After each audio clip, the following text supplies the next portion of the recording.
Nderuar kryetar, nderuar koleg, nuk më surprizon në fakt refuzimi i opozitës sot për të mbështetur reformën e shërbimit të jashtëm.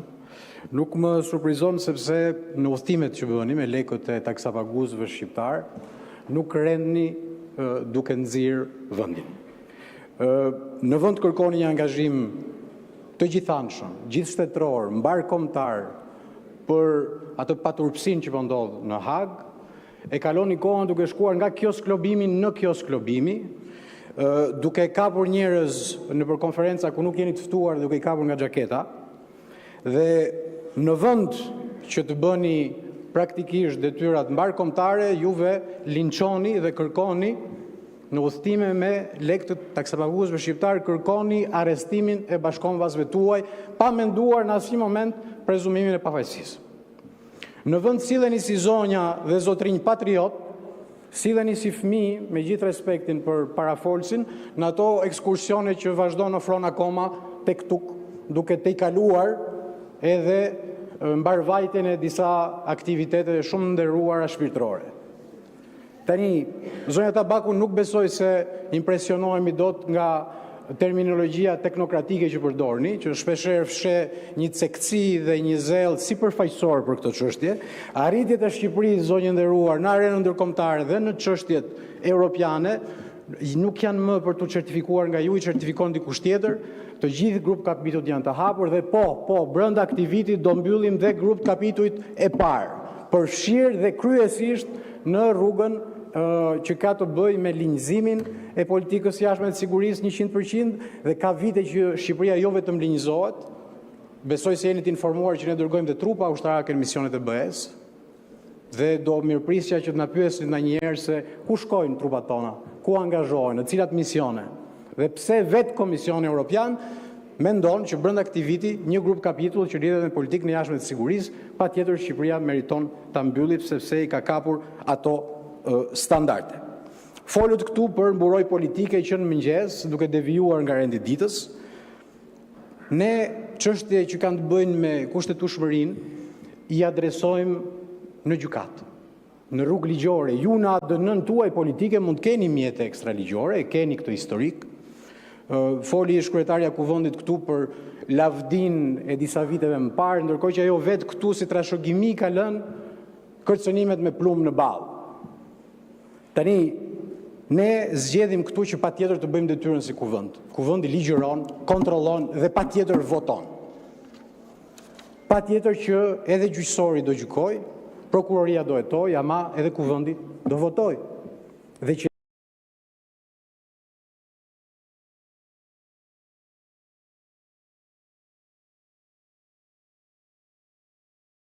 që të fjala game over për ju.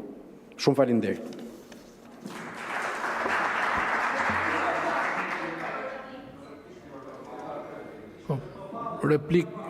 Replik zoti Metiu. Unë kam zgjedhur gjithmonë që të mos bëj debat me ministra të cilët shërbejnë ato institucione që unë kam shërbyer.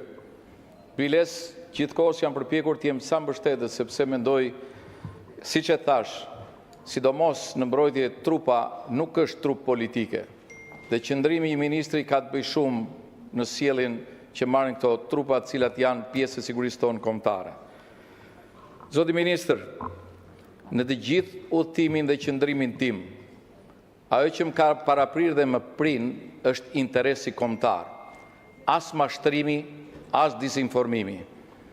Dhe këtë kam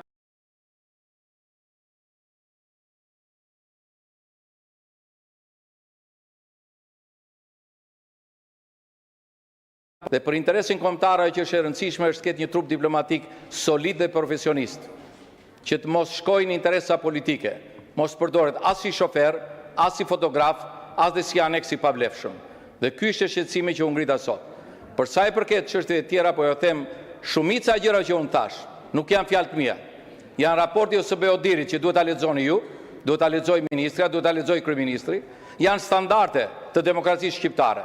Janë qëllime që duhet i kemi të përbashkëta për sa i përket prezantimit dhe qëndrimit që ne kemi në aleancën e NATO-s për dhe në perspektivën tonë europiane.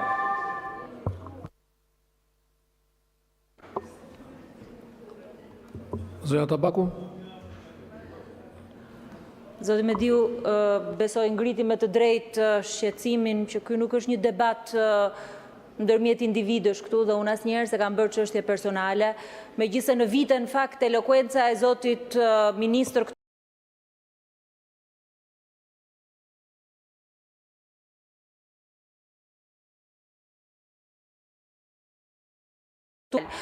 Zoti ministër, unë ju mbaj mend për shumë gjëra në fakt, po ju shkëlqeni ke porti i Durrësit. Atje ke porti i Durrësit ku kontrabanda e naftës dhe jo vetëm me grupet e Amerikës Latine e ka çuar Shqipërinë në lartësi të reja në procesin e integrimit. Aq sa është detyruar dhe Shtetet Bashkuara të Amerikës ta ketë prioritet luftën ndaj krimit organizuar, sidomos me vendet ku ju keni bashkëpunuar e keni shkëlqyer. Jeni ministër i ri, jeni rim politik, nuk e bën dot rrugën tënde përpara duke shkelur mbi atë që kanë arritur të tjerët. Unë besoj që ke shumë për të mësuar, kemi gjithë shumë për të mësuar, po kur flet atje fol si ministër i mbrojtjes. Jipi statur pozicionit. E kuptoj që nuk ja jep dot me punë, nuk ja jep dot me integritet, nuk ja jep dot as me rezultate, se s'ke çfarë të tregosh. Po të sulmosh kolegët pse bëjnë punën e tyre. Të sulmosh kolegët sepse në këtë parlament për 12 vite me radhë kanë ngritur shqetësimin që integrimi sot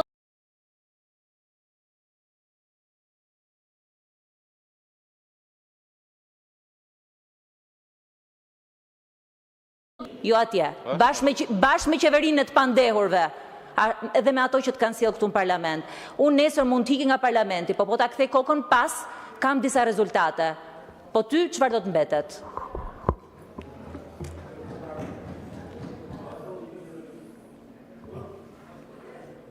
Fjala për ministrin Mëngu. Nuk e ka replik, e ka fjalë. Ministri e merr fjalë. Sa po konfirmuat zonja Tabaku ato që thash, kaloni kohën tuaj duke nxjerrë vendin dhe mesazhet politike dhe linçimin publik këtu e transferoni në çdo frekuencë të mundshme, qoftë kjo mediatike apo politike. Për sa i përket, po edhe ti zotri kolegi nderuar, kolegi nderuar që e ke formuluar linçimin politik si një art më vete dhe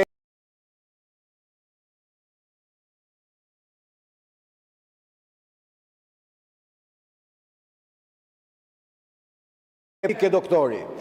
Zonja Tabaku, për sa i përket arritjeve të diplomacisë shqiptare dhe të sigurisë dhe të mbrojtjes, sigurisht zonjë këto nuk janë arritje të mia personale. Dhe bëni gabim që e shtroni bisedën këtë mënyrë. Për sa i përket portit Durrësit, unë mund të them fare mirë se si ishte porti Durrësit para shumë vitesh dhe si është sot nga pikpamja një qendre logjistike dhe ekonomike për mbar vendin. Dhe ju ftoj që të shkoni ta vizitoni her pas here, sepse ndoshta juve deputet të Interlandit nuk e njihni Bregdetin shqiptar dhe logjistikën shqiptare.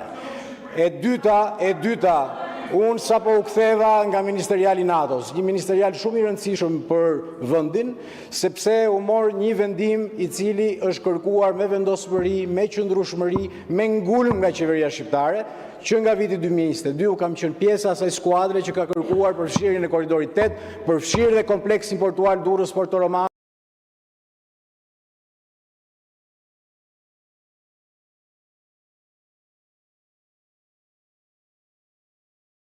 Grupave tona dhe atyre aleate në mbar rajonin. Kjo gjë duhet përgëzuar dhe nuk duhet linçuar sepse pas kam qenë unë drejtori i portit dhe pas kam kontribuar në këtë arritje. Faleminderit kryetar. Faleminderit, fjalën e ka zoti Ulsim Manja, përgatitet zoti Tritan Sheu. S'ju përmendi me emër. Replik zoti Bardhi, më fal, ndjes zoti Manja. Faleminderit zoti kryetar. Zoti ministër lodhe shkot se qeveria do ndryshoj dhe ti fatin tashmë e ketë shkruar.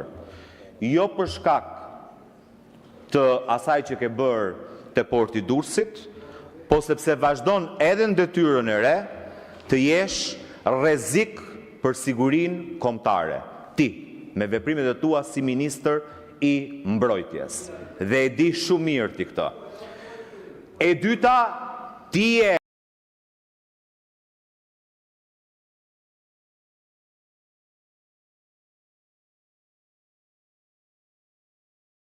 që ja ktheve portin e Durrësit ishte drejtor, në fakt drejtori i përgjithshëm ishte organizata kriminale e troplimve. Ata i drejtonin portin e Durrësit dhe ty të kishin si një çelës që hapje dhe mbyllje dyert e portit, sa herë i duhesh atyre për tonelata trafiku droge. Dhe zotrote, ndryshe nga ne të tjerët që ti thua se po nxin Shqipërinë se kanë kërkuar arrestimin e një bashkëqytetarje tonën, çdo i korruptuar duhet arrestohet. Ne, për shembull, kërkojmë edhe arrestimin tënd. Je i kallëzuar në SPAK, je nën hetim nga prokuria e posaçme, dhe nëse ajo prokuri konstaton se ke shkelur ligjin siç ne pretendojmë, patjetër do kërkojmë edhe arrestimin tënd. Sikundër ti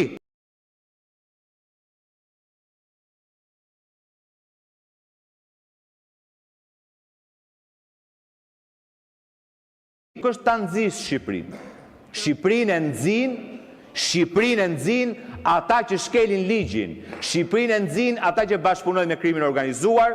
Shqipërinë e nxin ata që synojnë interes. Fjala për zotin Ulsi Manja, përgatitet zoti Tritan Shep. Po.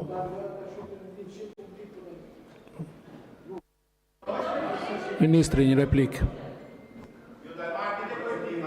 S'ka replik mbi replik.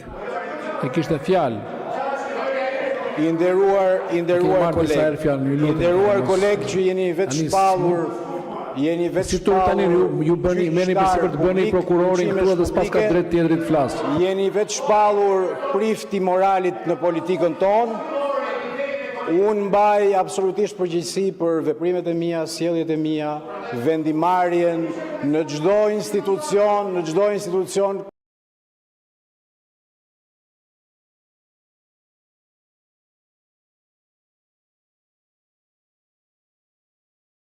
Hidhni kallëzime çdo ditë. Unë jam rritur nga një familje që është mbrojtur me ndjenjat kombëtare dhe me frikën ndaj ligjit. Juve nuk keni as turp edhe kur gënjeni, dhe kur mashtroni, dhe kur shpifni.